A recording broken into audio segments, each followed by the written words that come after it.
ректорларға, завучтарға жеткізесіздер деп ойлаймыз. Сәттілік. Рахмет. Қазір бізде Ернұр мырза екі топқа бөлсеңіз, екі залға. Қазақ тілде тыңдағыңыз келетіндер бірінші залға кетесіздер, екінші залға орыс тілдегілер ауысатын болады. Одан кейін сол залда бір 30 минуттың көлемінде сіздерге түсіндіріп береді, 30-40 минуттың көлемінде.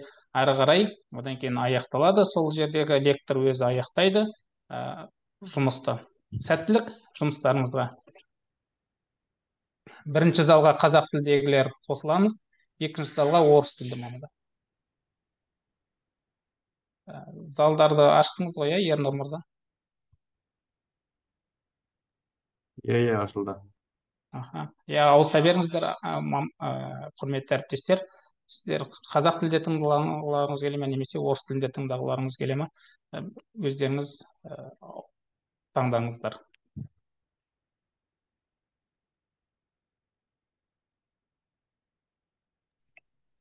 Әріптестер, войти в сессионный зал деген значок шықты приложение, сол жерге әрбір категориясы туралы айтқанда алдымен абайланып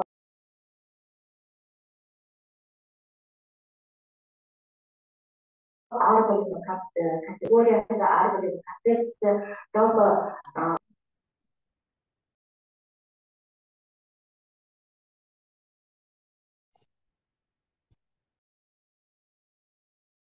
еңбек деген, өрнек деген, өнер ойға соғу. Шығыс Қазақстан облысы. Сіздер микрофонды сөндіріп отырсаңыздар.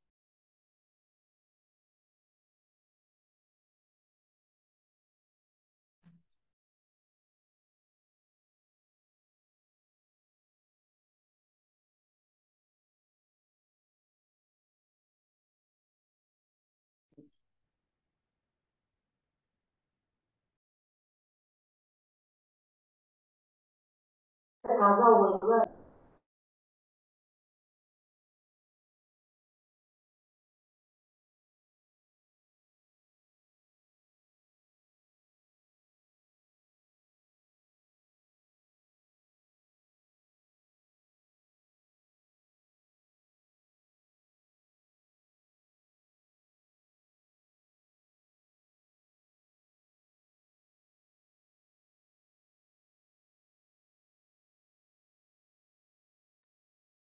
Әріптестер, залға әлі кірмедіңіздер. Алматы қаласы, Ақмола облысы,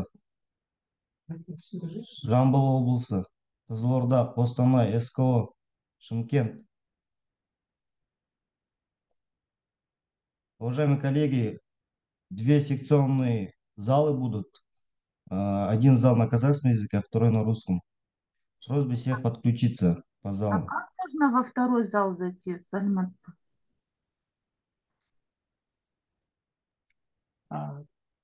Там внизу, видите, сессионный зал написано. Туда надо войти, и там внутри, получается, казахша топ и русская группа написано. Нажмите подключиться, и сразу автоматически туда перейдете. Рахмет. Кешіріңіздер, зал көрінбей тұр ғой, зал. Экранның төменгі жағында сессионный залы деген тұр. Соған басасыз. Ішінде қазақша топ и русская группа деген тұр. Соған подключиться дегенге бассаңыз қосылады.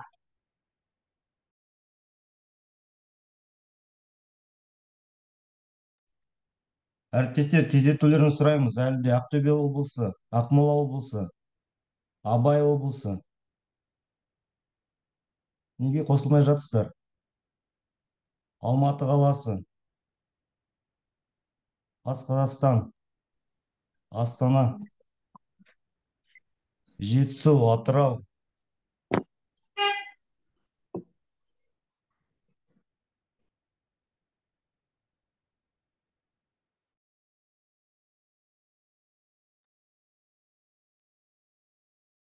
Экранның төменгі тұсында сессионный залы деп жазулы тұр. Сонда басасыздар. Одан әрі қарай топты өздеріңіз таңдайсыздар. Подключиться дегенге қосыласыздар.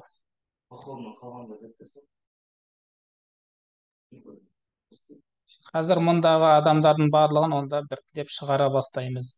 Мұндағы адамдар тыңдап отырған жоқ сияқты. Қалған адамдардың бәрін шығара бастаймыз.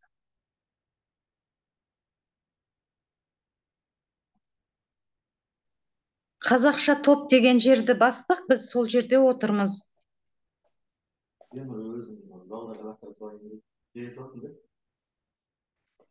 Онда автоматты түрде қосамыз қазір. Қазақша топ дегенге сіз кірген жоқсыз әлі. Сіз кірсеңіз бірден сонда ауысар едіңіз. Қазақша топ деген жер басу керек па? Автоматически қосыңыздаршы, что-то тоже бізде кіре алмай жатырмыз.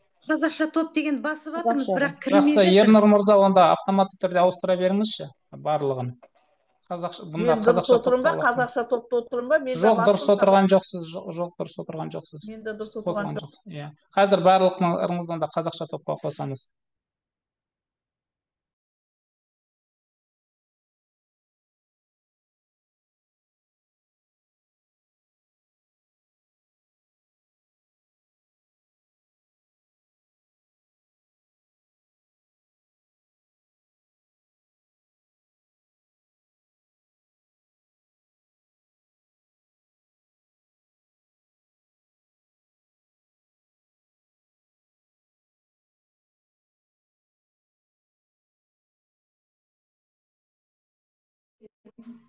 соны өшіріп тастады.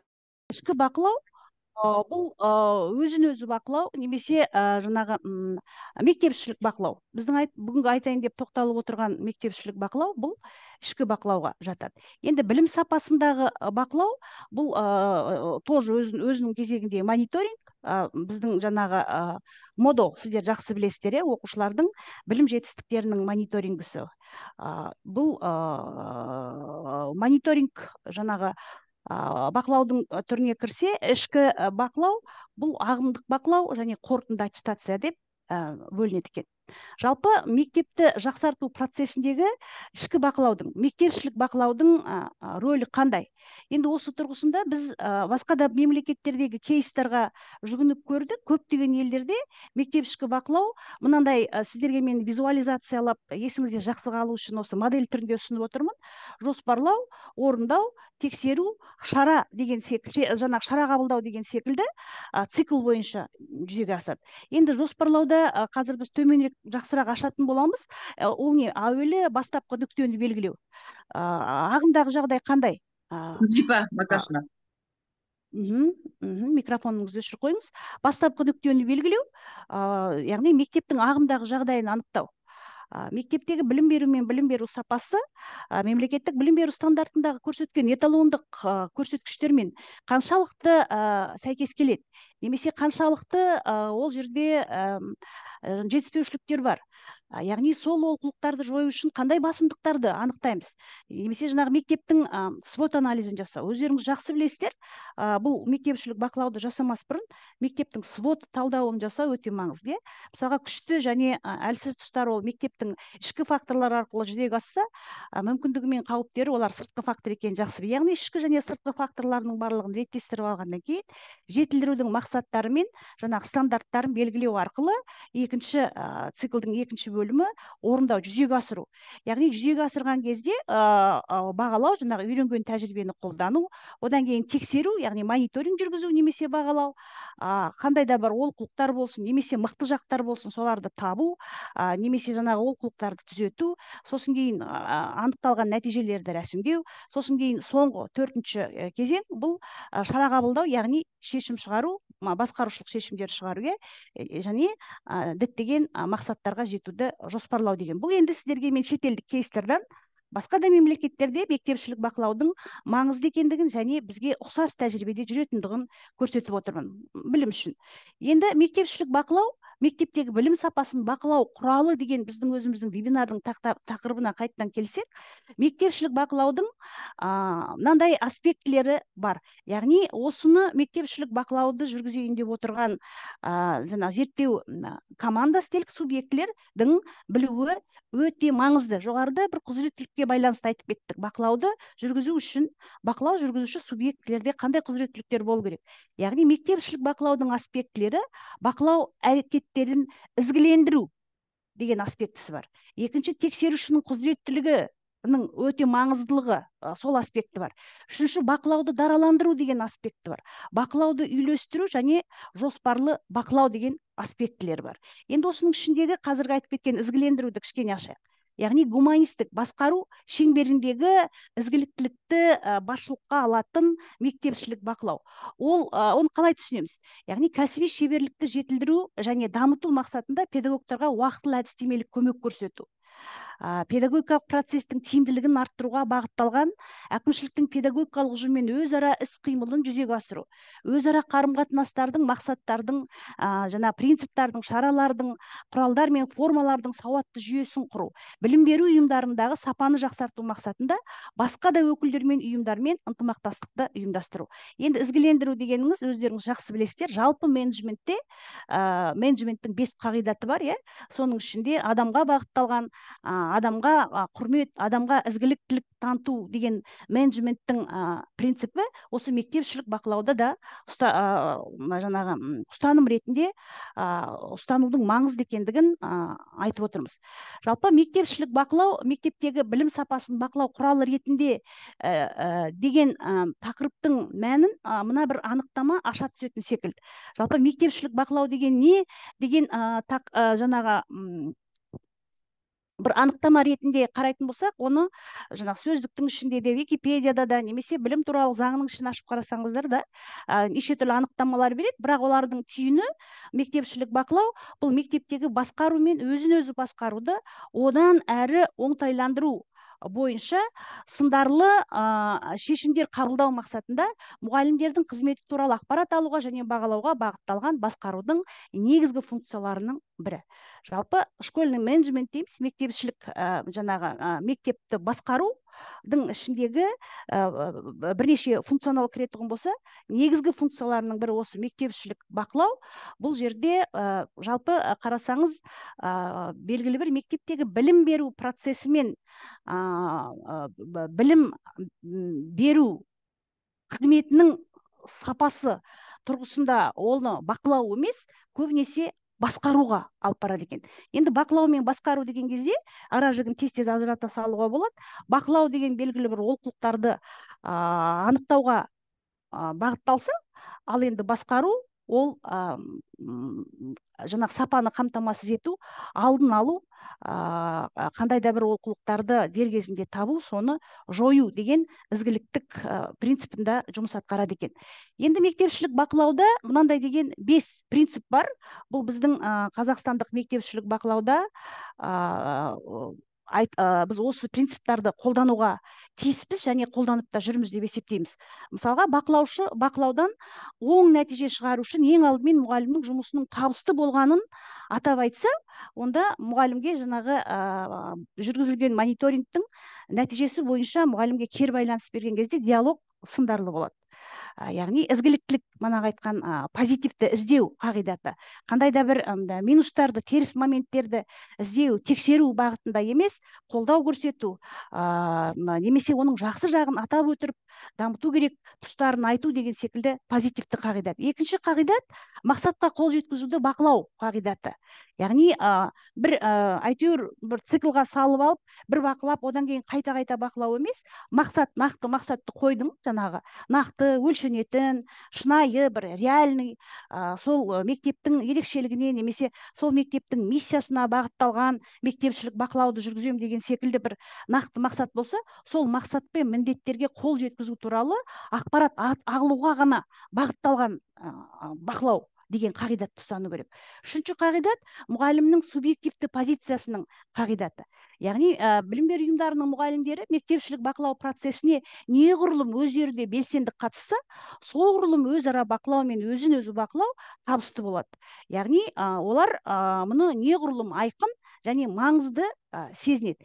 Жаңағы жоғарыдағы айтқан ізгіліктілік, позитивті жаңағындай қағидаттың ұстанып жатқан ол именно мұғалімдегі қандай да бір білім беру сапасын қамтамасыз етудегі олқылықтарды анықтап, соны жоюға, мұғалімге қолдау көрсетуге деген секілді бір мәдениеттің айналасында, сондай құндылықтың айналасында мектепшілік бақылау жүретін болса, онда мына принциптің сақталғаны мұғалімдер өздері де ынталы, белсенді болып қатысады екен, өзін-өзі бағалауға және өзара бақылауға. Одан кейінгі принцип бақылаудың ашықтығы мен айқындығы қағидат. Яғни бақылаудың оң және теріс нәтижелері бүкіл ұжымға белгілі болу керек. Бұл жағдайда топтың әр мүшесі өзін бағалай алады, немесе жалпы критерийге қатысты өз қателіктерін көре алады.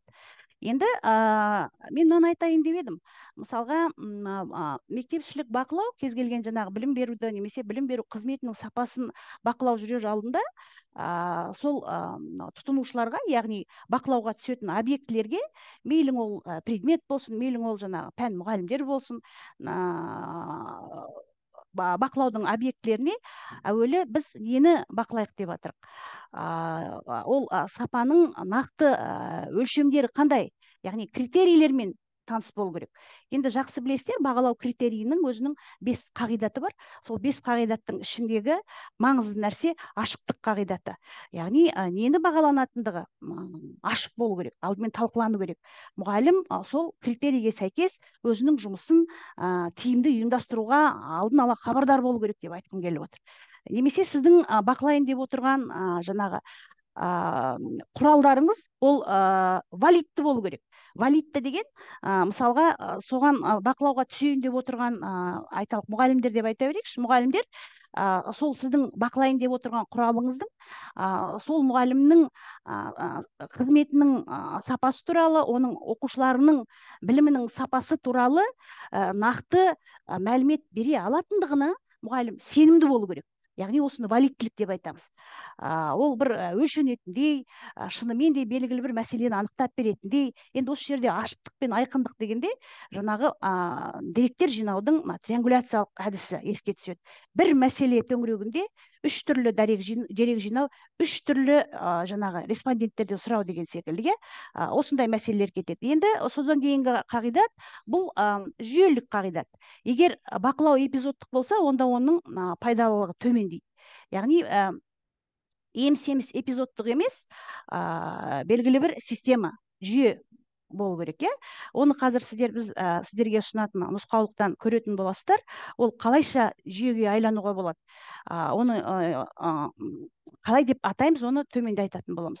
Енді мектепшілік бақылаудың біз түрлерін айттық, мектепшілік бақылаудың принциптерін айттық. Енді мектепшілік бақылаудың қандай функциялары бар? Мектепшілік бақылау қандай функцияны атқарады? Мектепшілік бақылау ең әуелі диагностикалық функцияны атқарады екен. Яғни, мана жоғарыда айтқандай белгілі бір критерий болу керек, соған сәйкес педагогикалық процесті диагностикалайды. Оның барлық қатысушылар жұмысының жетістіктері мен кемшіліктерін ашуға бағытталады. Екінші бір функциясы ақпараттық функция. Жоспарланған нәтижелермен байланысқан кезде қызмет нәтижелерін талдау. Әкімшіліктің педагогикалық және оқушылар топтарының жұмысын түзетеді, таңдалған стратегияға сәйкес іс-әрекеттің одан әрі тактикасын анықтау үшін қажетті ақпарат көзі болып табылады. Үшінші функциясы ынталандыру, яғни мотивациялық функция. Бұл аты айтып тұрғандай, оқушылардың да оқу нәтижелерін жақсартуға, мұғалімдердің оқу процесін тиімділігін арттыруға, олардың сабақтағы қолданатын әдістерін жетілдіруге, ынталандыруға, жаңағы мұғалімдер мен оқушылардың оқуда жақсы көрсеткіштерге жетуге деген жалпы ұмтылысын ынталандыруда функциясын атқаратындығын есімізде сақтауымыз керек. Енді соңғы функциясы бұл коммуникативтік функцияны атқарады мектепшілік бақылау. Яғни өзара қарым-қатынастағы коммуникативтік буындардың бірі болып табылады. Оқушылар, мұғалімдер, мұғалімдер мен мектеп директоры, оқушылар мен мұғалімдер мен мектеп басшылар арасында коммуникация орнайды. Яғни жүйелі жүргізілген жаңағы жүйелік принципіне сәйкес жүргізілетін бақылау болса, онда педагогикалық процестің барлық қатысушыларының өзара әрекеттесінің үздіксіз процесін қамтамасыз ететін бір жақсы қуатты құрал болса, ол именно осы тиімді жүргізілетін мектепшілік бақылау болып табылады екен. Жақсы. Енді мектепшілік бақылаудың жалпы мақсаты қандай? Өзіңіз жақсы білесіз, жалпы менеджментте, школьный менеджментте, жалпы сапаны басқаруда ең маңызды нәрсе проблема, манағы басты нүкте демекші, проблеманы мақсатқа айналдыру, жаңағы проблеманың себептерін табу, не себептен ол проблема, сосын сол себептерді жою үшін себептерді міндетке айналдыру, ол өте маңызды. Яғни мектепшілік бақылау сол кезде тиімді жүреді деп айтамыз. Мақсаты не екен? Мақсаты және деп бөліп көрсетіп жатырмын сіздерге. Бірінші, мектептегі педагогикалық процестің қызмет етуі мен дамуының мемлекеттік білім беру стандартының талаптарына сәйкес келуіне қол жеткізу. мақсаты, яғни оқушылардың жеке ерекшеліктерін, оқушылардың жеке қызығушылықтарын, олардың білім алуға деген мүмкіндіктерін, олардың денсаулықтарының жағдайын ескере отырып, білім беру процесін одан әрі қалай жетілдіру керек екен. Енді қарасаңыздар, осы жерде екеуісінің ара-жігін ажыратып түсініп алуларыңызды сұраймын, құрметті әріптестер. Біріншісінде эталондық жағдай стандарт тұр. Стандарттағы көрсеткішке мектептегі жаңағы білім беру мен білім беру қызметінің сапасын екеуісін сәйкестендіру. Себебі жалпы критерий құрып алу керекті айтып жатырмыз. Ал критериалды бағалау дегеніміз не десе, оның анықтамасын сіздер жақсы білесіздер. Десек те өте назарда ұстайтын нәрсе критериалды бағалау дегеніміз эталондық мемлекеттің берген стандартындағы көрсеткішке жаңағы фактически болып жатқан жағдайды екеуісін былай сәйкестендіруді. Оны біз критериалды бағалау деп айтады екенбіз. Олай болса, біріншісі стандартқа сәйкес болуын қамтамасыз ету болса, екіншісі мына мәселені назарда ұстау керек деп айтар едім. Қазіргі қарқынды өзгерістер, қазіргі білім беру жүйесі үлкен өзгерістерді бастан кешіріп жатырмыз. Оны жақсы білеміз. Қазір бани әлемінде өмір сүреміз. Қазіргі әлемдегі жаһандық өзгерістер білім беру контенттеріне де өзгерістер алып келіп жатыр. Яғни қазіргі отырған оқушылардың, жаңағы зетта альфа поколение деп айтып жатырмыз, олардың өзінің қызығушылықтары, олардың ерекшеліктері, олардың білім алу стильдері өзгеруде. Олардың жаңағы сұраныстары басқа да бір жаңағы мәселелер тудырып жатыр. Яғни солардың да қарастыра отырып, ескере отырып, мектепшілік бақылауды жүргізу керек екендігі мектепшілік бақылаудың бір мақсатына айналу керек. Енді осы екі мақсатқа жету үшін қандай міндеттер бар? Мынандай деген 4-5 міндетті айтып отырмыз. Бірінші, білім беру саласындағы заңнамалық, өзге нормативті құқықтық актілерді бұзу, орындамау жағдайларын анықтау, олардың алдын алу жөнінде шаралар қабылдау. Одан кейін педагог қызметкерлер қызметінің тиімділігін талдау және сараптамалық бағалау. Білім беру процесін ұйымдастырудағы жағымсыз оң үдерістерді анықтау. Оларды жаңағы жағымсыз болса, оларды жоюмен, жаңағы ал жағымды дүниелер болса, күшті жақтар болса, оларды дамыту үшін ұсыныстар әзірлеу. Мектептегі бұйрықтар мен өкімдерді іске асыру нәтижелерін талдау және педагогтарға әдістемелік көмек көрсету. Міне осындай 5 міндет орындалған кезде ғана жоғарыдағы 2 мақсат, мақсат дегеніміз орындалады деген тұжырым бар. Мектепшілік бақылауды жоспарлау, ұйымдастыру және жүзеге асыру. Ол қалай жүзеге асады дегенде, мына визуализация деген нәрсе керемет. Мына циклды модель ретінде сіздерге ұсынып отырмын. Ең әуелі жаңағы стандарттарды белгілеу дедік. Өлшеу және бағалау. Ағымдағы жағдайды анықтаймыз, басымдықтарды анықтаймыз, қандай жағдай болып жатыр, неліктен олай болып жатыр. Одан кейін жаңағы бізде эталонный көрсеткіш бар, стандартымыз, стандарттағы көрсеткіш қандай, ал анықталған мәселе қандай болып тұр. Міне осылайша жаңағы нақты, ондай болса біз мұғалімнің, педагогтың жұмысының, жауапкершілігі мен жұмысының тиімділігін бақылаймыз ба, жоқ әлде оқушылардағы оқу дағдыларына байланысты бақылау жүргіземіз бе, соған сәйкес, мақсатқа сәйкес бағалау критерийлерін қояды екенбіз. Енді ол дайын болғаннан кейін екінші, сол дайындап алған бағалау критерийлеріне сәйкес біз бақылаудың құралдарын дайындаймыз. Әдістерін, формасын анықтап алып, құралдарын дайындаймыз. Яғни деректер дегеніміз не, өздеріңіз білесіздер, деректер дегеніміз жаңағы аудио деректер, визуалды деректер, жаңағы жазба деректер, ауызша деректер кете береді, яғни деректерді жинайсыз, содан кейін барып нәтижелерді деректердің талдау отырып нәтижелерін шығарамыз. Содан кейін барып нәтижелерді талдаймыз. Яғни нәтижелерді талдауды интерпретация жасау деп айтамыз. Нәтижені талдау деген неліктен деген сүйікті сұраққа жауап береді. Неліктен осындай нәтиже шықты? Яғни неліктен деген сұраққа интерпретацияңыз шынайы, манағы принциптарды сақтана отырып жауап беру үшін, онда сіздің қойған бағалау критерийіңіз валидті болуы өте маңызды. Содан кейінгі әрекеттер, яғни басқарушылық шешім қабылдау. Қабылданған шешімдердің нәтижесін стандарттарға сәйкес бағалау. Енді осы жердегі шешім мәселесі, егер де проблемаға бағытталған терең талдау болған кезде ғана, айтамыз ғана, ұтымды талдау, жаңағы егжей-тегжейлі талдау, мықты сапалы деректердің негізінде талдау, жаңағы жан-жақты интерпретацияның негізіндегі шығарылған шешім болса, ол действительно мектепті табысқа жеткізетін мектептегі білім сапасының дамуға бағытталғандығын айқындайтын шешім болады. Ал егер де мектеп директорының пайымға негіздеп немесе қандай да бір өзінің интуициясына негіздеп шығарылған шешім болса, ол әсте дұрыс емес шешім, құрдымға алып кететін керісінше шешімдер болуы әбден мүмкін. Енді мектепшілік бақылауды жүзеге асырудың құрылымын да сіздерге модельмен көрсетіп отырмыз. Бақылауды алдыменен негіздеу, одан кейін бақылаудың мақсатын тұжырымдау. Мына жерде кешірім сұраймын, қайталанып кетті. Үшінші қадамда бұл жерде бақылаудың жаңағы алгоритмін түзу, оның құрылымдық схемасын жасау. Төртінші, әзірленген схема бойынша бақылау объектісінің жай-күйі туралы ақпаратты жинау. Бесінші, бақылаудың нәтижесі бойынша қорытынды жасау. Және алтыншы, бұл бақылаудың нәтижесін тиісті деңгейде талқылау. Талқылағанда жаңағы алқа мәжілісте, немесе әдістемелік кеңесте, кіші кеңесте, кафедралардың отырысында, ата-ана оқушы қауымдастығының отырысында шығарылу керек. Себебі мектепшілік бақылау, яғни объектілерге міндетті түрде кері байланыс болу керек деген дүние бар. Яғни кері байланысты берген кезде тағы да бір мәселе бар. Оны орай келгеннен кейін мен сіздерге айта кетейін деп отырмын. Экологичность дейміз. Оның экологиялық тұсын ескеру керек. Яғни тұтынушыларға, мейлің ол оқушы болсын, ол мұғалім болсын, басқа да мектепшілік бақылауға түскен объектіге жоғарыдағы айтылған позитивтік принцип, ізгіліктік жаңағы принциптарды сақтай отырып кері байланыстың берілгендігі соны беретін бақылаушының құзыреттілігіне байланысты болады, және бақылауды жүргізетін субъектілердің құзыреттілігі тағы да астын сызып айтам, өте маңызды екен. Енді объектіге кім жатады дегенде, сіздерге енді ара жігін ажырату үшін объектіге кім, субъектіге кім ол да маңызды. Себебі мектепшілік бақылауды жүргізуде мектеп әкімшілігі осыдан қатты қиналады. Объектісі қайсы, субъектісі қайсы, объектінің жаңағы жұмысына не кіреді, қандай аспектілерді қамтиды, ал объектіге не кіреді деген секілді. Мысалға оқу процесс. Жалпы білім берудің сапасын қамтамасыз ету үшін жүреді ғой мектепшілік бақылаудың фокусы, фишкасы. Олай болса, оқу процесі деген объектінің аспектісіне не кіреді? Оқу бағдарламаларының орындалуы, оқушылардың білім деңгейі, олардағы кең ауқымды дағдылар. Қазір айтып жатырмыз, кешегі әдістемелік нұсқаулық хатты ашсаңыздар да, біртұтас білім беру жаңағы бағдарламасын ашсаңыздар да, барлығындағы кіріп атқан дүние құндылыққа бағдарланған білім беру, құндылыққа бағдарланған тәрбие беру деп жатыр.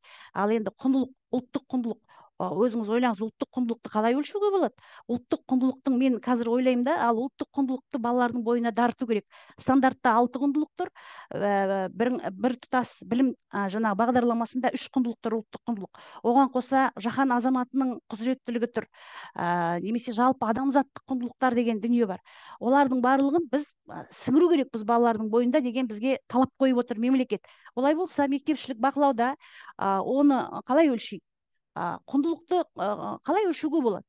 Вообще өлшеуге бола ма оны? Оның критерийін қалай жасайды? Вот, жаңағы субъектілердің құзыреттілік деңгейі осы жерге келгенде маңызды екен.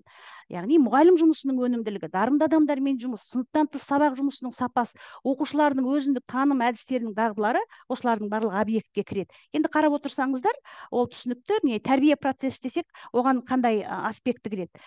Нені қарайды, нені бақылаймыз? Әдістемелік жұмыс десе, нені бақылаймыз? Инновациялық ғылыми зерттеу, эксперименттік жұмыстар десе, онда нені бақылаймыз? Мысалға, мектептегі балалар үшін оқуға қауіпсіз, ыңғайлы орын бар ма?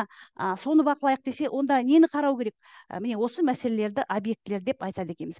Енді мектепшілік бақылаудың субъектілері, мана сіздерге айттық.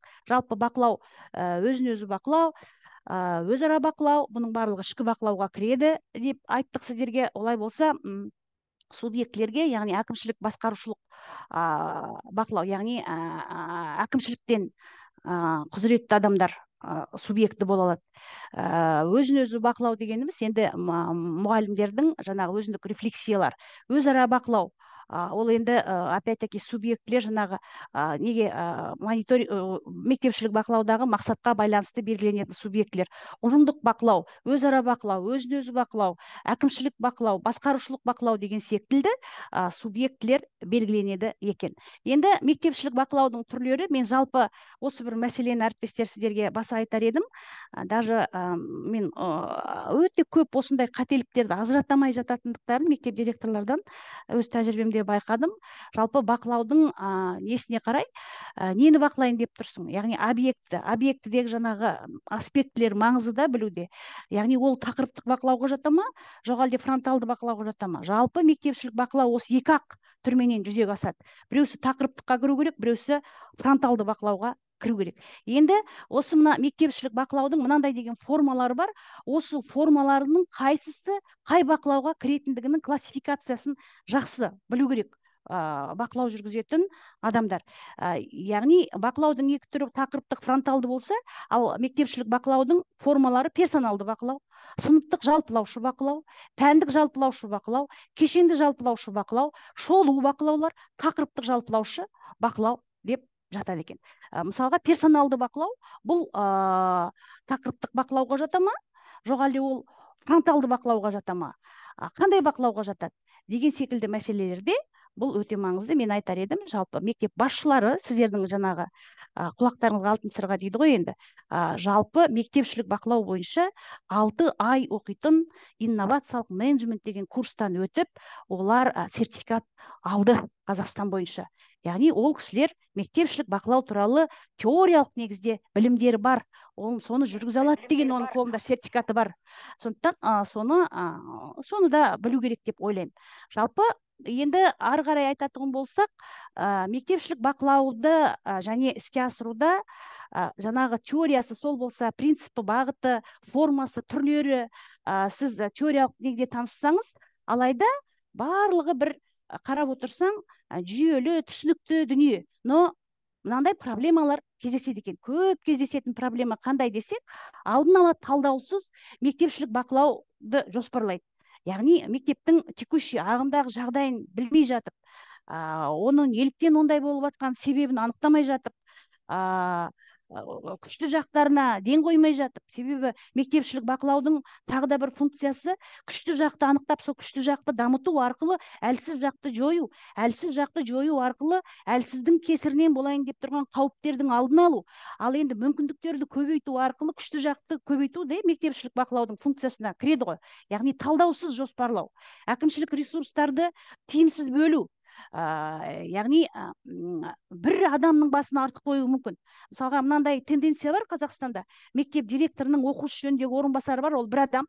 Ол бір адам жаңағы 130-шы бұйрықта бізге мемлекет министерство бекітіп берген, алдында 8 бағыт болды, сосын кейін жұмыс тобының өтінішімен, негіздеуімен, дәлелдеуімен ол 6 бөлімге ауысты. Сол 6 бөлімді бір адам бүкіл жаңағы құралдарын дайындап, бүкіл критерий, это нереально, олай жүргізу ақылға сыймайтын нәрсе мысалға. Сондықтан да ол әйтеуір формально жүріп жатуы мүмкін деген қауіптер бар. Яғни мектепшілік бақылау жазалау құралы ретінде қолдану. Әлі күнге дейін мұғалімдер, мен қазір енді тренер емес, мектепте жұмыс жасап жүрген завуч ретінде байқағаным, мектепшілік бақылауды мұғалімдерге таныстырсаң, кәдімгідей шошып қабылдайды. Ой, бізді тексерейін деп жатыр ма, жаңағындай тексереді, тексерістің жаңағы нәтижесі бойынша қандай да бір шаралар, жазалар қолданады деген, олардың мына ұзақ мерзімді жадысында бір сондай информация қатып қалған, сенім жоқ.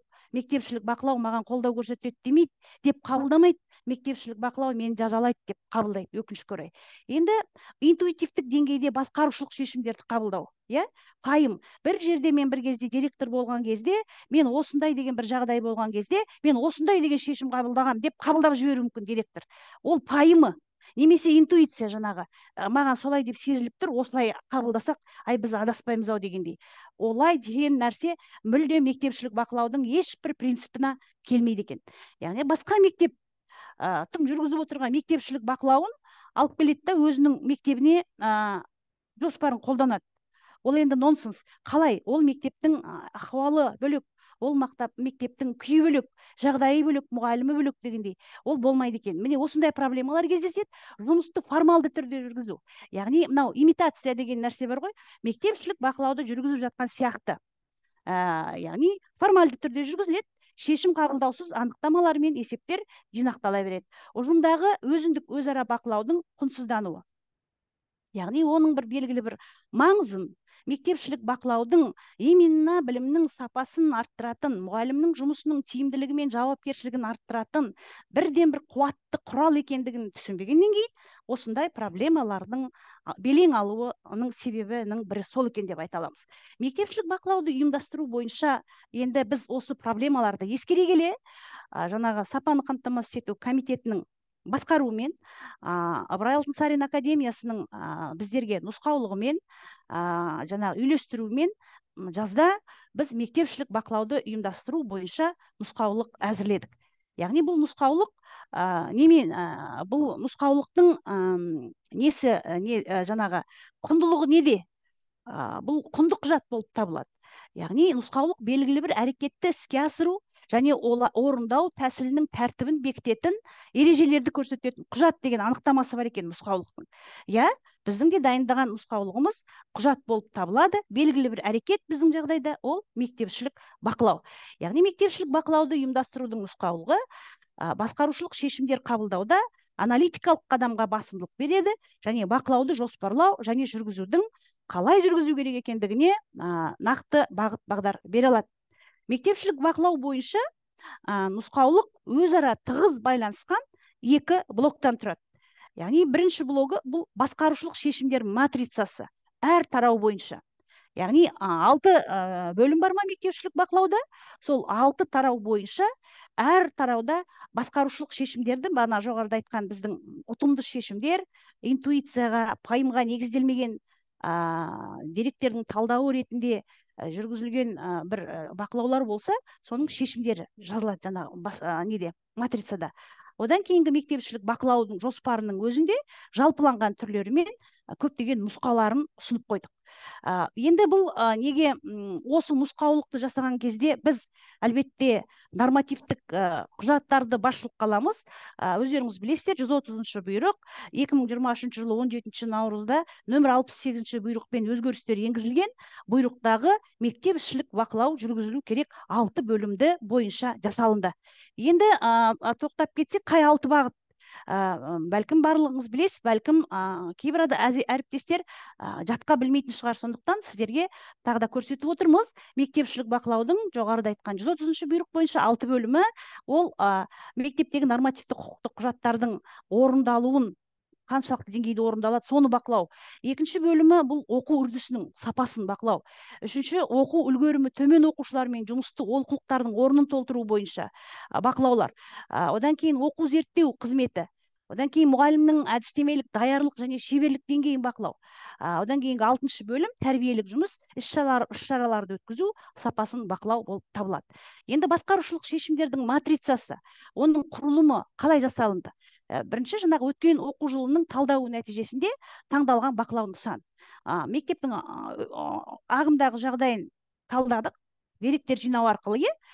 Талдағанда біз қалай талдаймыз? Деректер жинаймыз ғой, сауалнама жинаймыз, немесе оқушылардың оқу нәтижесі көрсетілген мониторинг нәтижелерін қараймыз, ата-аналар жиналысында талқыланған мәселелерді қараймыз, сабақтардың бақылау парақтардағы қаншалықты олқылықтарды қараймыз. Мінекей осындай сапалы деректерді жинау арқылы нәтижесін талдағаннан кейін қандай нысанда проблема шықты, соны басымдық ретінде белгілеп, яғни соны матрицаға көрсеттік. Мысалға, мынау басымды болды мектептің ағымдағы деректерін талдағанда.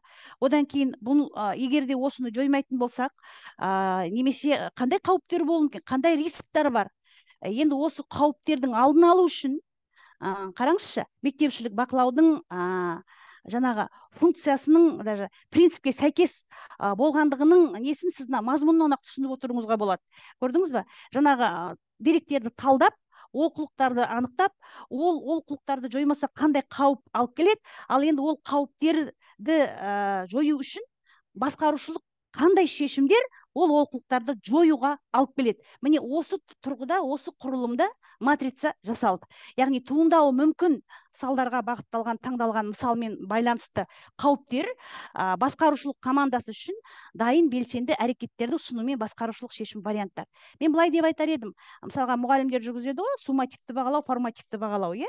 Суммативті бағалау уже болды, білімді бағалайды, мұғалім де қызметін бағалайды, оқушының да білімін бағалайды. Ал формативті бағалау сол суммативті бағалауға дейін қалыптастырып алып келеді, яғни ол себебі қалыптастырушы бағалаудың ең негізгі функциясы, миссиясы білімдегі олқылықты дер кезінде анықтау, дер кезінде жою. Енді сыртқы бақылау, жаңағы біздің комитеттің жүргізетін жаңағы модуларымыз, немесе жаңағы пизаларымыз, немесе мектептің аттестациясы, оның барлығы сыртқы бақылау, ол суммативті бағалау. Болды уже мектептің жұмысының тиімділігін немесе тиімсіздігі туралы шешім шығарады, иә, бақылау нелерін ұсынады.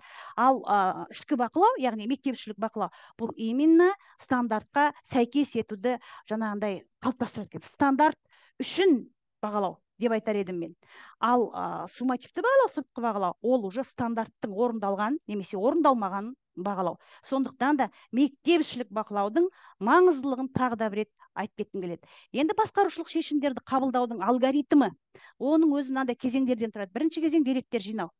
Яғни сандық сапалық көрсеткіштер, сыныптар бойынша сапа, білім сапасының динамикасы, сыртқы бақылау қандай нәтиже берді, олимпиада ғылыми жобалардағы оқушылардың нәтижесі қандай, педагогтардың жаңағы кәсіби құзыреттілігінде өсу динамикасы бар ма деген секілді. Екінші кезең, және осы бүкіл деректерді жинап алғаннан кейін енді жаңа талдау деген не ол? Талдау дегеннің өзін түсіну керек деп ойлаймын. Талдау деген ана көптеген жинақталған деректердің ішінде мектеп үшін ең пайдалысын анықтап алу, мектеп үшін ең құнды мәліметтерді, ақпараттарды анықтап алып шығару, соларды негіздеп отырып мектептің күшті жағын, әлсіз жағын, қауіптері мен мүмкіндіктерін анықтау, яғни SWOT анализін жасау. Одан кейін үшінші кезең, ал енді қауіптермен жұмыс.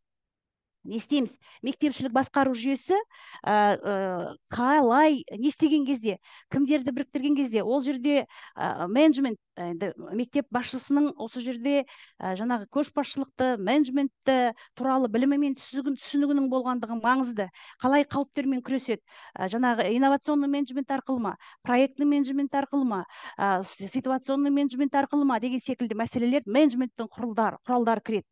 Төртінші кезең, мектепшілік бақылаудың қауіп аумағына түскен бақылау нысанын таңдайды. Яғни қай нысан, мысалға өте бірнеше нысан түсуі мүмкін, соның ішінде приоритеттерді анықтайды. Бірінші себебі бірден барлық проблеманы шешем деп талпыныс жасау, ол ештеңке жасамау деген сөз. Сондықтан да приоритеттерді анықтап алып, ақырындап жаңағындай қауіптерді жоюмен айналысады. Бесінші кезең басқарушылық шешімдерді қабылдау, яғни бақылау жүргізу, екінші бақылауды жүргізу. Осының негізінде шешім қабылдап, мынандай жұмыстар жүргізілсін, мына қауіптерді жою үшін. Сосын кейін екінші рет үстінен енді қалай болды сонымен? Біздің ойлаған немізге жеттік па мақсатымызға? Екінші бақылаудың кезеңін белгілейді екен бесінші кезеңде.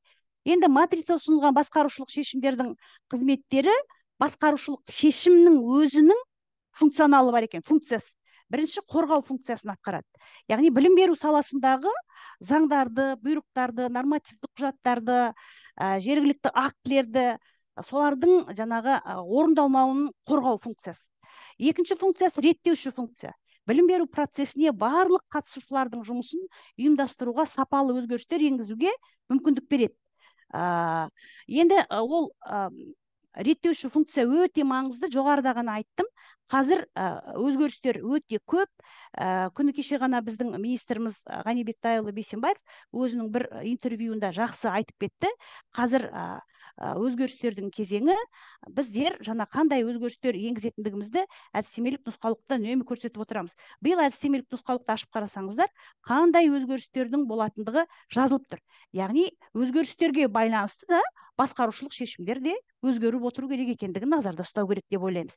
Үшінші функциясы аналитикалық функция, басқарушылық шешімдерді талдау деректеріне негізделген шешім қабылдаудың интуитивті тәсілінің үстемдігін жоққа шығарады. Яғни тағы да қайталап айтамыз, егерде аналитикалық функциясын басқарушылық шешім орындайтын болса, онда жаңағындай қауіп интуицияға негізделген шешім қабылдау жоққа айналады. Одан кейінгі бір функциясы бұл инновацияларды енгізу функциясы. Мысалға, мектепті дамыту дегеніміз не? Қазір жаппай директорлар мектептің дамыту жоспарын жасап жатыр, сонда мектепті дамыту деген не деген ғана қарапайым сұрақ қойсаң, кейде нетіп қалады. Яғни мектепті дамыту деген мектепке өзгеріс енгізу деген сөз. Ал мектепке өзгеріс не үшін енгізесің? Себебі бұрынғы тәсілдер жарамайды, іске аспайды. Ол мына біздің мемлекеттің қойып отырған эталонный жағдайына баруға не оқушының дағдысын, не мұғалімнің дағдысын дамытып жатқан жоқ. Онда өзгеріс енгізу үшін не керек? Онда инновация керек. Яғни қандай инновация керек, қай салаға керек, қай бағытқа керек екендігін осы басқарушылық шешім өзінің функциясын орындаса, ол инновациялық функцияны да атқарады деп айта аламыз. Енді манағы айтқан, теориядағы айтқан біздің жасаған матрицамыздың түрі мынандай. Яғни 6 бөлімге жасалды. Бірінші бөлім нормативтік құжаттардың орындалуын және талаптарға сәйкес мектеп құжаттамасының жүргізілуін бақылау. Бұл жердегі фокус, мынау басқарушылық шешім варианттары ұсынылады. Әсте мектеп басшылары, жаңағы субъектілер бақылау жүргізген, осы шешімдер шығарған кезде қатты қиналады. Сондықтан мынау бір керемет ол кісілерге действительно бір нұсқаулық деп есептеймін. Мысалға, бір ғана нысанда мысал келтіріп көрсеттік. Қазақстан Республикасының білім және ғылым министрінің 2008 жылғы 18 наурыздағы 125 бұйрығы, ол не туралы? Білім алушылардың үлгерімінде ағымдық бақылау, аралық және қорытынды аттестаттауды жүргізудің үлгілік қағидаларын бекіту туралы бұйрығын, сол бұйрықтағы талаптарды орындау. Міне осы бұйрық қаншалықты жүзеге асып жатыр, осы бұл бұйрықтың талаптары, соны бақылау егерде жүрмейтін болса, онда қандай қауіптер болуы мүмкін? Енді осы бұйрықты орындау барысында үлгерімге, ағымдағы бақылау жүргізуге қойылатын талаптарды бұзу қаупі. Яғни формативті бағалау, БЖБ-дағы ең жоғарғы балдың дұрыс қойылмауы, 90-дық жиынтық бағалау үшін жұмыс кестесінің дұрыс болмауы деген секілді мәселелер. Одан кейін маған жазып жатқан жоқ екен, қазір 1 минут әріптестер, мүмкін уақытым бітіп кетті ме екен?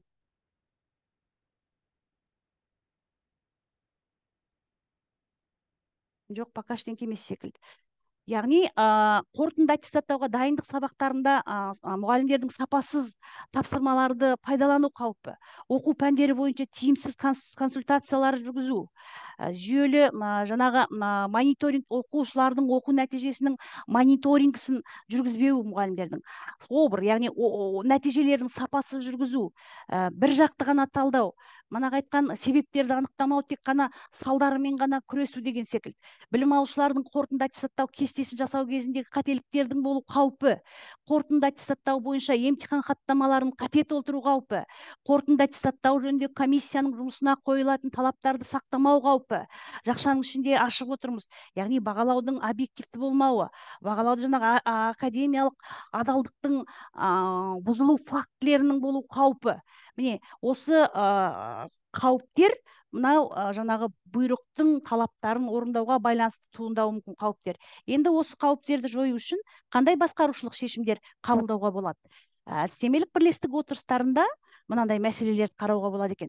Тапсырмалардың оқу мақсаттарына сәйкестігі, тапсырмаларды орындауға арналған нұсқаулықтардың болуы, жұмыстың уақытының қаншалықты рационалына бөлінуі, немесе мен осы жерде тағы да қоса кетер едім, мысалға тапсырмалардың ойлау дағдыларының деңгейіне сәйкес болуы деген секілді, валидтілігі, құрылған дескрипторлардың, себебі қазіргі құндылыққа бағдарланған білім беруде бағалаудың өзінің құндылыққа бағдарланып жүргізу өте маңызды екендігін түсіну керекпіз. Содан кейін тыңдау, сөйлеу, тілдік пәндер бойынша қаншалықты регламент сақталады, сақталмайды. Директордың оқу жөніндегі орынбасарлар, критериалды бағалау жөніндегі координаторлар, тәлімгерлердің жұмысын күшейту, оларға оқыту семинарларын, коучингтер, жаңағыдай қазіргі жеке коучинг деп айтамыз, индивидуальный коучингтер, кеңестер бірін оқыту, педагогтардың өзара бір-біріне көмегі, қорытынды аттестаттауға дайындық туралы мәселені педагогқа кеңесте қарау, емтихан өткізуге, жұмыстарға бағалауға, академиялық адалдыққа бірыңғай тәсілді сақтау мақсатында жаңағы мына аттестацияға қатысатын педагогтарға нұсқамалар жүргізу деген секілді, қараңызшы, ненің өзі бір нақты жұмысқа бағытталған шешімдер. Нақты мынау осындай қауіп тер болуы мүмкін, осы болмас үшін осы жаңағы немесе болған күнде де сол қауіпті жою үшін осындай сындарлы шешім деп айтар едім мен, конструктивный шешім. Екінші, оқу үрдісінің сапасын бақылауға байланысты. Енді бұның барлығын оқып отыру қажет емес, жалпы сіздер оны түсініп отырсыздар деп мен ойлаймын. Яғни оқу үрдісінің сапасын бақылауға байланысты бақылаудың нысаны қайдан шығады? Бақылаудың нысаны мектептің ағымдағы жай-күйін талдаудан шығады. Және талдағаннан кейін қандай қауіптер анықталды? SWOT анализден шығады. Сол қауіптерді шығарып отырып, сосын сол қауіптерді жою үшін қандай шешімдер қабылданады? Мынандай шешімдер қабылдап, осы шешім негізінде мына қауіптерді жоямыз. Яғни екінші бөлім оқу сапасы, үшінші бөлім білімдегі олқылықтардың орнын толтыру. Осы жолға әдістемелік нұсқаулық хаттың ішінде бірнеше тапсырма болып келді, байқасаңыздар, иә. Яғни үлгерімі төмен балалармен жұмыс күшейтілді биылғы жылы. Оған байланысты мектепшілік бақылауда соған сәйкес атқарылып жатқан жұмыстардың бағанағындай жаңағы формальды болмауы, ол жерде жаңағы жүргізіліп жатқан сияқты бір имитациялардың болмауы үшін проблемаға негізделген талдаудың маңызды екен. Себебі сол талдаулар ғана қауіптерді анықтап береді. Егер қауіпті анықтасақ, онда басқару шешімдерін дұрыс қоя алсақ, онда біз жаңағы стандартқа жетпеу деген фактілердің алдын аламыз. Матрица бұл бағана формативті бағалау секілді бұның миссиясы сода вовремя олқылықтарды табады, қауіптерді, соларды басқарушылық шешімді тиімді шығару арқылы жояды. Төртінші, оқу зерттеу қызметі бойынша да дәл солай. Алдымен деректерді талдайды, зерттейді, интерпретациялайды, қауіптерді анықтайды, қауіптерді жою үшін шешімдер қабылдайды. Алтыншы бөлім тәрбие саласы бойынша да. Міне керемет, биылғы жылы БТВ, яғни бірыңғай тәрбие бағдарламасына сәйкес 3 құндылықты дарыту бойынша нақты жұмыстарды жазылып берілді. Яғни сол мәселелер бойынша талдауларды жүргізіп, қауіптерді анықтап, шешімдер арқылы жойып отыру қарастырылады. Енді қараңыздар, ол теория керемет деп айтылдық, алайда сөзді іске айландыру істі сөзге айландырғаннан әлде қайда қиын деген қазақта пәлсапалық тұжырым бар, білесіздер, иә. Дей тұра басқару шешімдерін қабылдауда мынандай деген қателіктер жіберіледі екен. Мысалға, жұмсалған ресурстар тұрғысынан ұтымсыз, интуитивті немесе стихиялық шешімнің болуы. Енді қараңыз, бір машақаты көп шешім, бірақ пайдасы түк жоқ шешім. Немесе машақаты көп бола берсін, бірақ оның пайдасы да зор. Немесе мінекей осындай, бұл жерде енді мектеп директорының құзыреттілік деңгейі, басқарушылық деңгейі, стратегический деңгейі енді жоғары болса, конечно, мынадай шешім шығаруда, ұтымсыз шешімдерді шығарудан кішкене өзін-өзі сақтай алады. Одан кейінгі тағы да бір қауіп, шешім мектептің құндылықтары мен миссиясына қайшы. Мысалға, мектептің миссиясы не үшін жазылады? Мектептің миссиясы да мектептің ағымдағы жағдай проблемаларынан шығады. Содан шығу үшін біздің миссиямыз енді мынаны жасау дейді. Олай болса, сіздің бүкіл мектептің жұмысы, мектептегі құндылық, мәдениет, шешім барлығы құндылық пен миссияға қайшы келмейтіндей болу керек. Алайда қайшы келетін мәселелер бар. Шешім білім беру процесінің тек бір жағының мүдделерін әсер етеді. Біз оқу мен оқытуды бөліп қарай алмаймыз. Біз мұғалімнің жауапкершілігі, оның жұмысының тиімділігі дегенде, мұғалім жауапкершілігі болғанда, оның қызметінің сапасын қарасақ, мұғалімнің жұмысының тиімділігі дегенде, оның оқушысының оқу дағдыларын қараймыз. Яғни бір жақты қарауға никак болмайтындығы, яғни шешімді де шығарған кезде бір жақты шығарып қоймау. Одан кейінгі мұғалімдер мен оқушылардың жаңадан пайда болған қажеттіліктерін елемейді. Қазіргі тіпті ұрпақтардың арасындағы құндылықтардағы сәйкессіздік. Бізде көбінесе мектептердегі жаңағы X ұрпақтарымыз, Y ұрпақтарымыз сабақ береді. Алдымыздағы отырған балалардың Z альфа поколение екендігін біз ұмытып кетеміз.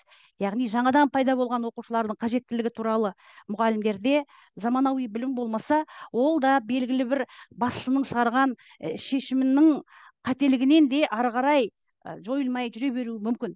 Басқарушы шешімдер матрицасының тиімділігі, жаңағы сіздерге ұсынған жоғарыдағы матрицаның басқарушы шешімдер шығару үшін тиімділігі неде десек, мынандай деген үш ұйғарыммен айтуға болады. Бағалау және таңдау құралы бірнеше ықтимал нұсқалардың ішінен ең жақсы шешімді таңдауға мүмкіндік береді. Терең талдау негізінде ғана қауіптермен жұмыс жасаудың мүмкін екендігіне көзін жеткізеді басшының. Одан кейін ұйымға ғылыми көзқарастың кепілі қазіргі мектептегі білім беру үдерісі. Енді мектепті ғылыми басқару деген болады.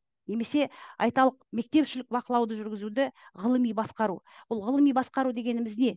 Ғылыми басқару дегеніміз аты айтып тұрғандай терең талдауға, терең зерттеуге, терең зерделеуге, неліктен деген бір сұрақтарды басшылыққа ала отырып, себептерді анықтауға, себептерді жоюдың мықты механизмдерін басқарушылық шешім арқылы қолдануда мүлт кетпеу.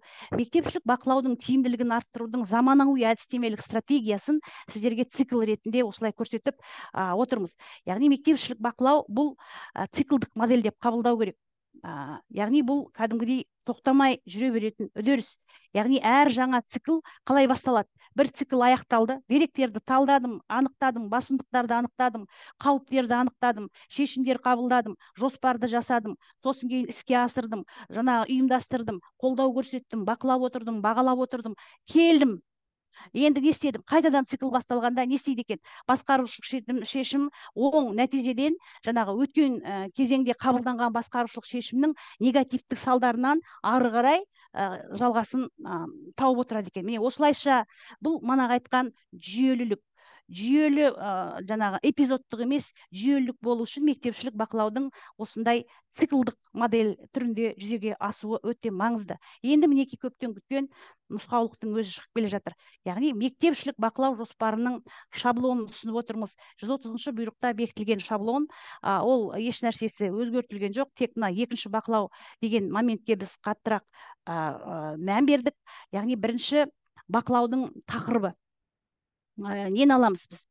Одан кейін бақылаудың мақсаты, сосын бақылаудың объектісі, бақылаудың түрі, бақылаудың формасы, немесе әдістері дейміз. Қашан орындаймыз? Орындау мерзімдері, жауаптылар кім? Қай жерде қараймыз біз оны? Сосын басқарушылық шешім, қандай шешімдер шығарылады? Сосын осы объект бойынша екінші бақылау қай кезге белгіленеді? Міне, осы шаблонды біз жазып, нұсқама ретінде бүкіл мектептерге кетті. Енді мынау метафора, фотометафора, бұл жол картасы, яғни жол картасы. Кәдімгі мектепшілік бақылауын жүргізуде осы жол картасы іспеттес жүйелі бірінен бірі туындап тұру өте маңызды. Осы кестеде көрсетілген бағандардағы ақпараттардың бірде біреуін алып тастауға болмайды деп айтқым келеді. Яғни енді мына жерге мен сізге үлгісін көрсетіп қойдым, скрин. Бұл оқу процесінің сапасын бақылау деген мектепшілік бақылаудағы екінші бөлім бойынша, маңызды бөлім бойынша оны осылайша жасадық. Мысалға, не үшін оқу процесінің сапасын бақылау дегенде мақсат?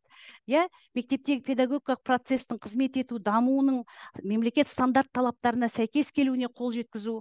Жоғарыда айтып кеттік қой, оқушының ерекшелігі, жас ерекшелігі, қызығушылығы, оның білім алу мүмкіндігі, денсаулық барлығын ескере келе білім беруді ары қарай жетілдіру мақсатында жүргізіледі екен. Қандай объектілер кіреді? Оқу бағдарламалары кіреді, оқушылардың білім деңгейі, дағдылары кіреді, мұғалім жұмысының өнімдері кіреді, дарынды оқушылардың жұмыстары кіреді, сыныптан тыс жұмыстардың сапасы кіреді, оқушылардың өзіндік таным әдістерінің дағдылары объект ретінде кіреді. Мәселен, қазір бүкіл Қазақстанда жаппай қыркүйекте мектептер 0 кесіндісін жүргізді. Білім кесіндісін жүргізді. Яғни бұл 0 кесіндісін жүргізудің бақылаудың мақсаты не? Каникул кезінен кейінгі білім деңгейін анықтау. Немесе айталық 4-ші сыныпты бітіріп келді бала, 5-ші сыныпқа өтті. Мен мысалға тарихшы ретінде айтайын, дүниетануды оқып келді, ал енді 5-ші сыныпта нақты 3 тарихи ойлау дағдысын спиральға салып ары қарай дамыту керек болады. Енді ол дүниетанудан кәдімгі нулевой жаңағындай дағдымен, кәдімгі тарихты ары қарай жалғасатын дағдымен келу керек. Вот соны қарау керек деп ойлаймыз. Мысалға, қалай болды? Бақылау объектісі негізгі пәндер, білім деңгейі әр мектепте мысалға өздігінен анықтап қояды. Бақылау объектісі не болады? Мысалға менің айтып отырған мысалым белгілі бір пән бойынша, себебі тарихта тарихи ойлау дағдыларын қалыптастыру, анау дүниетану жүреді ғой, бастауыштан бастап жүреді. Ол өте маңызды. Мысалға, соны бақылау объектісі қоюға болады. Мысалға, мектептің өзінің қажеттілігіне қарай, мектептің ерекшелігіне қарай, статусына қарай қоюға болады деп ойлаймыз. Бұл жерде бақылаудың түрі қандай? Фронталды бақылау. Бұл жерде бақылаудың формасы қандай? Кешенді жалпылама бақылау. Қашан орындалу керек? Бұл қыркүйекте орындалу керек. Кімдер жауапты болады? Бұл жерде директордың жаңағы орынбасарлары, әдістемелік бірлестік жетекшілері болады. Қай жерде қаралу болады? Бұл директор жанындағы отырыста. Басқарушылық шешімді қалай шығарамыз дегенде, матрицаның екінші бөліміндегі басқару шешімдерінің нұсқаларын қарасаңыз болады деп жазып қойдық. Сол жерден қарайды да басқарушылық шешім қабылдауға болады. Екінші бақылауды қашан жүргізуге болады дегенде, екінші бақылауды опять мектеп өзінің усмотрениясына қарайды, бір айдан кейін қабылдауға болады. Енді қарап отырсаңыздар, мына жерде бақылаудың тақырыбын опять-таки талдаудың негізінде мұғалім мектептер өздері қояды. Тақырыпқа қарай не үшін бақылайын деп отыр, нені бақылайын деп отыр. Естественно, стандартқа сәйкес еместігіне байланысты бақылаудың мақсаты соған сәйкес қойылады. Объектіні мектептер өздері белгілейді екен. Бақылаудың түрі мақсатқа қарай. Здесь мақсат диктует все. Мақсатта қалай тұр, сол бақылаудың түрін анықтайды. Мақсатта не тұр, сол бақылаудың формасын анықтайды. Және қай кезде өткізеді, мерзімі. Өзі 9 ай оқу кезеңін мектеп әкімшілігі, мектеп директоры тікелей өзі жауапты өздері қояды. Жауаптыларды да өздері қояды. Жауаптылар дегенде мектепшілік бақылауға байланысты деректерді жинау, деректерді өңдеу, деректерді талдау, деректерді интерпретация жасау, деректерді жаңағы ұтымды шешімдерге ұсынуға байланысты стратегически ойлай алатын, жаңағындай жүйелі ойлай алатын құзыретті мамандардың жауапты болғандығы өте маңызды екен. Ал енді мына жердегі матрицадан шешімдерді қарай береді. Сонда көріп отырсыздар қай бағанды мектеп өзінің толтыратындығы. Бұл мектептердің барлығына кеткен жазда жасалынған мектепшілік бақылаудың 6 бөлім бойынша нұсқаулығы осылай. Ол бірнеше беттен тұрады, 6 бөлім бойынша жазылады. Сонымен нәтиже қандай? Мектепшілік бақылаудың нұсқаулығы басқарудың барлық деңгейлерін байланыстырушы, көмекші құрал. Мектептегі өте көп жұмыстар оқушымен, ата-анамен, педагогпен, социуммен, басқа да ұйымдармен, барлығымен байланыстардың тиімді, тиімсіз екендігін бақылап, реттеп, байланыстырып отыратын құрал.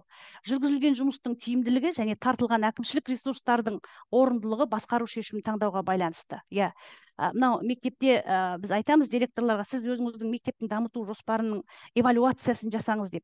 Эвалюациясын жасаған кезде олар қиналады, әлбетте қиналады. Эвалюация деген мынау жасаған жоспарың тиімді жоспар болды ма? Яғни мектебіңді дамытты ма? Жоқ әлде бұл тиімсіз жоспар болды ма? Тиімді болса ол қалай тиімді болды, тиімсіз болса ол неге тиімді болды? Яғни оның барлығын нету үшін, дәлелдеп беру үшін ана басқарушылық шешім маңызды болады екен. Яғни белгілі бір мәселеге байланысты басқарушы шешім дұрыс қабылданса, онда ол тиімді болуы мүмкін, или керісінше болуы да мүмкін. Бүкіл мектеп қоғамдастығы жұмысының нәтижесі басқару шешімдерін қабылдауға байланысты болатындығы айдан анық болып тұр. Енді басқарушылық шешімнің қалай шығатындығы матрицада әбден айтылды деп ойлаймын. Енді менің сіздердің алдарыңыздағы презентациямның соңында сіздерге ойлануға арналған мынандай деген бір ғана сұрақ, бірақ ол сұрақ өзінен кейінгі бір сұрақты түртіп алып кетті. Соған жауап берулеріңізді сұраймын. Чатқа жазуларыңызды, микрофоныңызды қосып жауап беруіңізді. Білім беру сапасын қамтамасыз етуде сапаны бақылау маңызды ма? Әлде сапаны басқару маңызды ма? Екеуісінің біреусін маңызды деп тапсаңыз, неліктен екендігін негіздеп кетсеңіз, тамаша болар еді.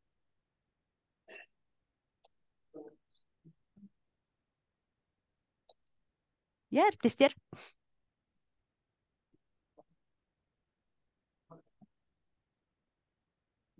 Кез келген әріптес. Қайырлы күн, құрметті әріптестер. Сапаны басқару маңыздырақ шығар. Егер ол басқарылмайтын болса, білім сапасы қалай болады? Білім сапасына жете алмаймыз біз. Егер дұрыс басқарылмаған болатын болса. Сол үшін жаңағы сіздің айтып кеткен Салтанатхан өте жақсы информация бердіңіз. Өте көп рахмет сізге. кереметтей бір неме алдық. Керемет бір әлгі красноречивый дейді ғой. Сондай докладчик болдыңыз. Керемет, рахмет сізге. Рахмет, Ботагөз ханым, сіз сразу кері байланысты беріп кеттіңіз. Көп рахмет. Мен айтсам, бақылау дұрыс. Бақылау. Сәлеметсіз бе? Сәлеметсіз бе? Қостанай облысы Әулиекөл. Микрофон сөндіріп қойсаңыз, микрофон. Ердос мырза, көмектесіңіз, бір адам қатты сөйлеп кетті. Я, болды, айта беріңіз енді. Айта қойыңыз, әріптесім, қайдасыз? Жаңағы әдемі дауыспен бір қыз әріптес сөйлеп еді. Ағай бұзып жіберді ғой бәрін. Алло, сәлеметсіз бе, айтуға бола ма пікірімді? Әлбетте. Сұраққа жауап. Сапаны бақылау, сапаны басқару меніңше екеуі де маңызды. Өйткені бақылау барысында біз мәселелерді анықтаймыз, ал басқару сосын шешімдер қабылдаймыз. Екі өте тығыз байланысты. Өте дұрыс айтасыз, тығыз байланысты. Енді әріптестер тағы да сөйлегісі келіп отырған әріптестер жоқ болса, мен нетейін, резюмировать етейін, қалай қарайсыздар? Уақытта біраз жерге барып қалды, иә, енді әріптестер, егер де бұл екеуісі де маңызды, өте дұрыс айтасыз. Қостанай облысы Әулиекөл ауданы деп қана жазылып тұр екен, атыңызды айтылмадым. Әріптесім өте сізбен келісем, және сіздің алдыңыздағы әріптесім де өте нақты жауап берді. Басқармаса қалай болады дегендей. Мен өзімнің презентациямның басында сіздерге айтып кеттім. Енді тыңдау дағдысы терең әріптес болса, осы 100 адамның ішінде отырау, 157 адамның ішінде. Бірақ мен ғой оны айтқызбай жатқан, бірақ айтуға уақыт жетпей жатыр. Енді қараңызшы, сапаны бақылау әлбетте маңызды, себебі документтің атының өзі бақылау болып аталады. Бақылау ол анықтайды екен мәселелерді. Мысалға сыртқы бақылаудың миссиясын қараңызшы, олар анықтайды. Или мектепті аттестациядан өткізеді, или өткізбейді. Или модада осылай дейді, или балалардың жетістігі осылай дейді. Сөйтіп шешім шығарып береді. Анықтама береді. Ал енді сапаны бақылау четкий болып шығу үшін, жақсы болып, стандартқа сәйкес болып шығу үшін сапаны басқару өте маңызды екен. Сапаны басқару сапаны қамтамасыз етеді екен. Алдымен сапаға сәйкес болу үшін сен сапаны қамтамасыз ет деп айтқың келеді ғой, ал сапаны қамтамасыз ету деген сапаны басқару арқылы жүреді. Басқарудың 4 функциясы бар, білесіздер. Жоспарлау, ұйымдастыру, бақылау, немесе қолдау дейміз, сосын бағалау. Бітті, осы 4 нәрсені манағы 6 бөлімге салып отырып, школьный менеджмент супер басқарып отыратұғын болса, онда ол сапаны қамтамасыз етеді. Сапаны қамтамасыз ету деген манағы матрицада көрсеткен деректерге, терең жаңағы деректерге, проблемаларға негізделген терең таңдаулар, жаңағы күшті жақтарды табудың өзі маңызды. Бір өкініштісі, бізде күшті жақты табу үшін мектепшілік бақылау жүргіземін деп айтпайды почему-то. Бізде бір проблемаларды, кедергілерді табу үшін деген түсінік бар. Күшті жақты табудың өзі де ол сапаны қамтамасыз ету. Яғни күшті жақты нығайту арқылы одан да күшті болуға мүмкіндік бар. Күшті жақты көбейту арқылы әлсізді жойып тастауға мүмкіндік бар. Әлсізді жойып тастағаннан кейін қауіптердің алдын алуға мүмкіндік бар. Қауіптердің алдын алып тастағаннан кейін мемлекеттің сұрап тұрған сапасына сәйкес болуға мүмкіндіктер көбейеді екен. Олай болса, сапаны бақылау анықтайды деген сөзбен есте сақтасақ олқылықтарды, ал сапаны басқару сол сапаның сапалы болуының өзін қамтамасыз етеді. Яғни қауіптерді алдын ала анықтайды, деп. Сосын кейін барады да соны не істейді? Жояды. Енді қараңыздар, осы сапаны басқарудағы ең маңызды құрал білесіздер ме не? Ең қуатты құрал білесіздер ме не? Ол мониторинг. Мониторинг деген сөздің өзі бізге экология саласынан келген. Слово ағылшыншадан аударғанда монитор дегенді білдіреді.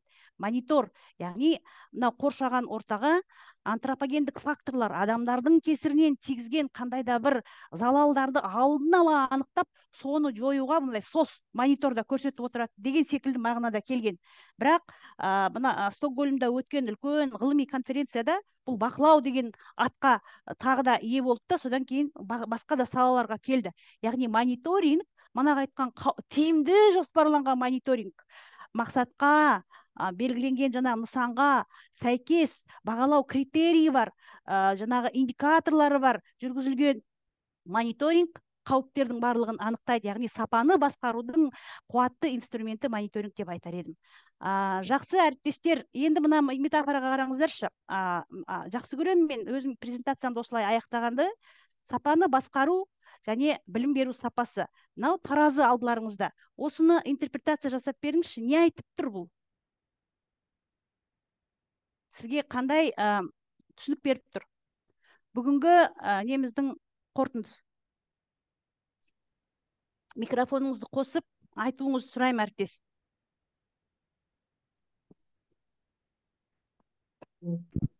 Сәлеметсіз бе, Салтанат Паналиевна? Сәлеметсіз бе? Айтыңыз, Ақбота ханым.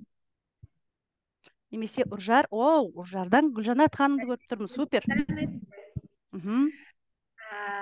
Мына интерпретацияласақ, сапаны басқару мықты болса, білім беру сапасы көтеріледі. Болды, супер. Болды, нақты жауап болды. Келсеңіздер ме, әріптестер? Келсеңіздер, бастарыңызды изеңіздер, қолдарыңыз осылай істеңіздер. Біліп отырамыз, что да, келсеңіздер.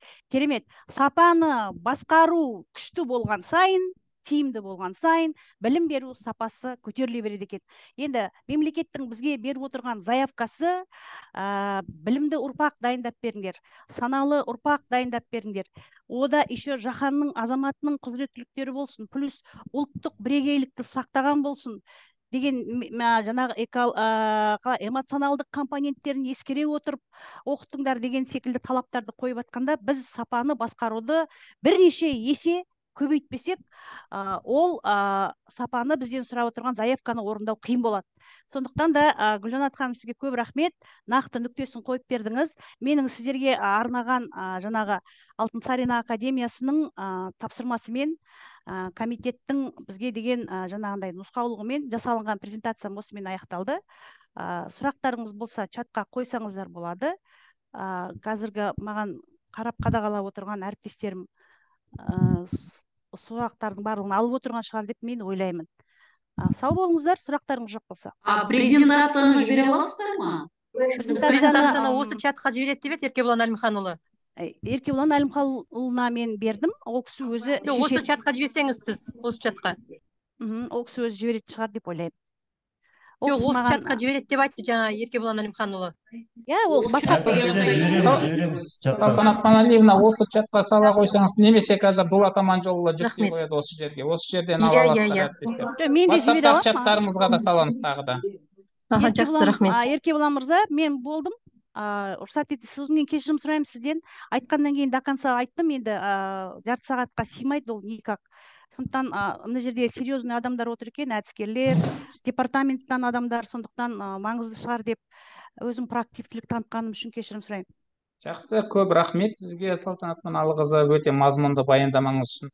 Мына презентацияны алсаңыздар, әріптестер, жаңа орыс тобында біз бәріміз соңында суретке түсіп алған болатынбыз. Қазақ тобында да осылай бір суретке түсіп алсақ, біз осы туралы ақпараттар тарату жүргізетін боламыз. Насихаттық сол жерде пайдалану үшін. Сіз ала тұрасыз ба нені? Барлықтарыңыз камераларыңызды қостаңыздар, әріптестер. Мына жерде Үржар Абай облысы, сіз дұрыс көрінбей отырсыз. Басқаларыңыздың барлықтарыңыз қосылсаңыздар, өте жақсы болар еді, дұрыс болар еді. Рахмет көп барлықтарыңызға қатысқандарыңыз үшін. Мазмұнды баяндаманы тыңдай алдыңыздар. Біз әлі де бұл бағытта жұмыстарымызды әрі қарай жалғастыратын боламыз. Түсіндіру жұмыстары тұрақты жүргізіліп отыратын болады. Тек қана бұлшыққа емес, басқа тақырыптар бойынша да осы мың мектепке көмек көрсету бойынша біз үнемі жүргізіп отыратын боламыз. Сәттілік барлықтарыңызға. Сау саламат болыңыздар. Салтанат Паналиқызы, сізге тағы да бір рахмет айтамын.